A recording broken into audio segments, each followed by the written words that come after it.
Some advice for supermarkets tonight. Reduce your prices. Lawmen being asked to relook how reports of sexual harassment and violence against women are handled. And in sports, the Barbados Pride welcomes back 2 test players for its second round 4-day fixture. Credible, balanced, committed. This is the CBC Evening News. And a very good evening to you. I'm Lisa Lord with the CBC Evening News. And our top story, supermarkets on the island are being encouraged to reduce prices even further. It's coming from the Minister of Small Business, Entrepreneurship and Commerce, Dwight Sutherland, who says that prices are not at pre-NSRL levels. And the minister was touring Massy Supercentre at Warren's as part of his outreach to key sectors of the local economy. Kishmar St-Just reports. Minister of Small Business Dwight Sutherland admits average food prices are not at the levels seen around July 2017. Some prices, he says, have moved and others reduced. He encouraged supermarkets to absorb some of the costs and provide consumers with options. I know it will renown to Massy's benefit and to the other supermarkets' benefit when the consumers visit their stores and they see prices moving in the downward direction. Freighting charges have been identified as a vexing issue for supermarkets. There is a surcharge that has been placed on goods coming into Barbados. Now it's gone up by about 10%. And I said to Mr. Banfield, and he said he has asked most of his suppliers to hold strain to work with us. And we have to do more of that. Reach out to those persons who are shipping to us and those persons who we buy from to tell them we're in this business as a team. And we want you to hold some strain as well. So I think those are some of the areas that we will have to focus on in terms of the import charges, the freight charges. Massy Stores Barbados welcomed the outreach by the minister. Its managing director Randall Banfield says discussions were held on the former National Social Responsibility Levy and pricing. The supermarket official explained why the removal of the NSRL has had no impact on the lowering of prices. Local produce items have no NSRL on it. So, and when we and the whole basket, so there are many items in the basket that are VAT-free, for example, that were carrying no NSRL before, and therefore the removal of NSRL could have had no impact on prices. But I would say to you that in spite of all of that, and the fact that yes, water has gone up, and we would consume a lot of water, and we have several hundred employees working in Massy stores, all of which have our payroll costs been impacted by the various levies that have been put on. But Massy stores has still tried to find a way to bring down prices on items, including items that had no NSRL. Kishmar St-Just, CBC News. Well, law enforcement personnel in Barbados are being urged to review the way reports of sexual harassment and violence against women are handled. This from the UN Women's Multi-Country Office for the Caribbean Program Specialist in Economic Empowerment and Statistics, Usua Iyain. And she says that such incidents are usually underreported. Ms. Iyain reveals that this may be due to victims fearing reprisals or that they will not be believed. #HearMeToo is therefore a strong call to law enforcement. It is deeply wrong that the vast majority of perpetrators of violence against women and girls face no consequences. Only a minority of cases are ever reported to the police, and an even smaller percentage result in charges, and in only a fraction of those is there a conviction. Police and judicial institutions must take reports seriously and prioritize the safety and well-being of survivors. For example, by making more female officers available for women reporting violence. And Ms. Iyain was speaking at the National Consultation on Case Management on Domestic Violence held at UN House. The consultation came on the final day of the UN's 16 Days of Activism, which is also International Human Rights Day. Minister of People Empowerment and Elder Affairs Cynthia FORDE says that sensitizing the youth is important in changing societal attitudes towards domestic violence.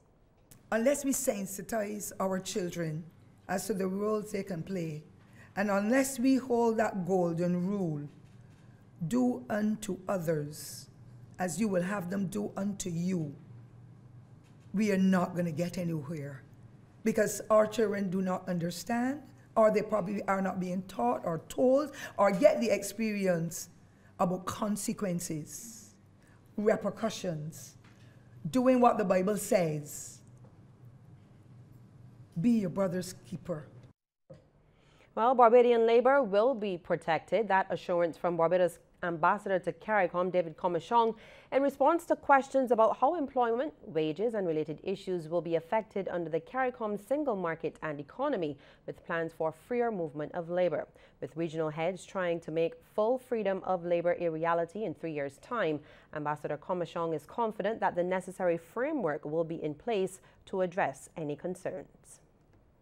We are going to be putting common regulations in place right across the region. Right now, I guess the emphasis is more on those common rules and laws and policies that make it easier to do business, right? So we now have a timetable for putting in place things where a company, you can, once you register in one country, that registration applies to the whole region. A common incentives for business and so forth, right? To put in place a common space where we have one Caribbean capital market where capital can move freely. So of course we're going to have to do common policies also for labor, to regulate and protect it. And speaking on CBC TV 8's Morning Barbados during conversations on CARICOM, Ambassador Commissiong appealed to local business owners and companies to prepare themselves for the transition and opportunities to come. We want Barbadian businesses to be ready to participate, to look at all of the opportunities across the region, to also look at to further develop our local businesses. If there are skills in the region that we need to bring to Barbados, that they have the possibility of doing that. We also want ordinary Barbadians to participate fully in the skills program. So it's important that we give Barbadians all of the information. Just under 30 Barbadians are now equipped to transition into new lucrative careers in the technology industry. And according to Executive Director of 10 Habitat, Selwyn Cambridge, it couldn't come at a better time. Lorna Jones has the details. Normally, there's no school on Saturdays, but for this group of Barbadians, class was in session. The 27 participants were taking part in an introductory course into the tech industry and computer coding called Coding 101. It was facilitated by the Source Code Developer Academy, a collaboration between local organization 10 Habitat and Code Fellows, which is based in the U.S. 10 Habitat's Executive Director, Selwyn Cambridge, says the course comes at an important time for Barbadians.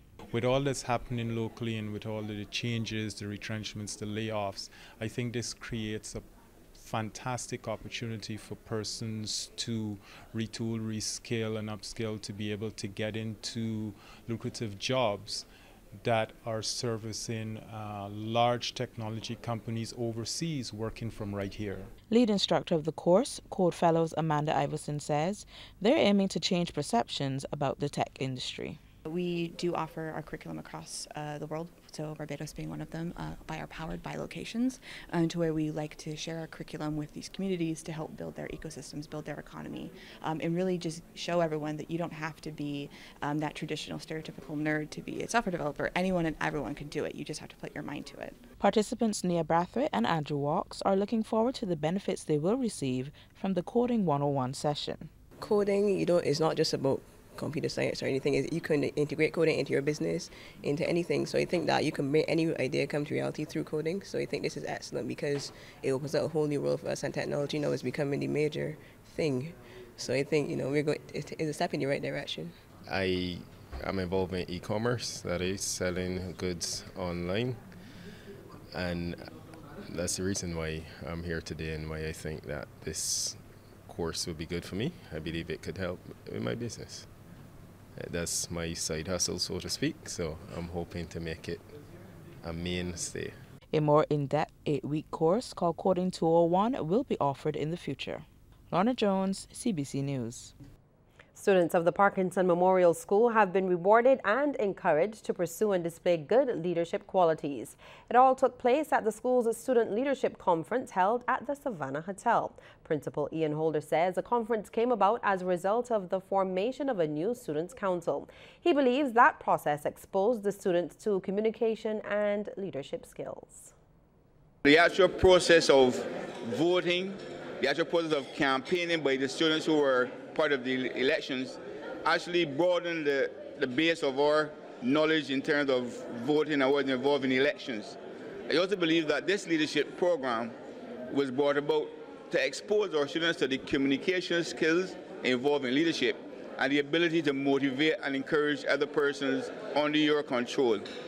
This morning we are going to also be giving certificates to those students who are involved in our leadership at school, and we're encouraging them to continue to be leaders and give them that knowledge and guidance that will provide them with the information needed to be great leaders of the future.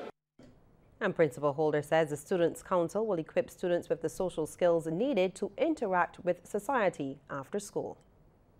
The initiative of the Students' Council allows Parkinson Memorial School to put the final piece of the puzzle with respect to providing the best teaching and learning environment you can for our students.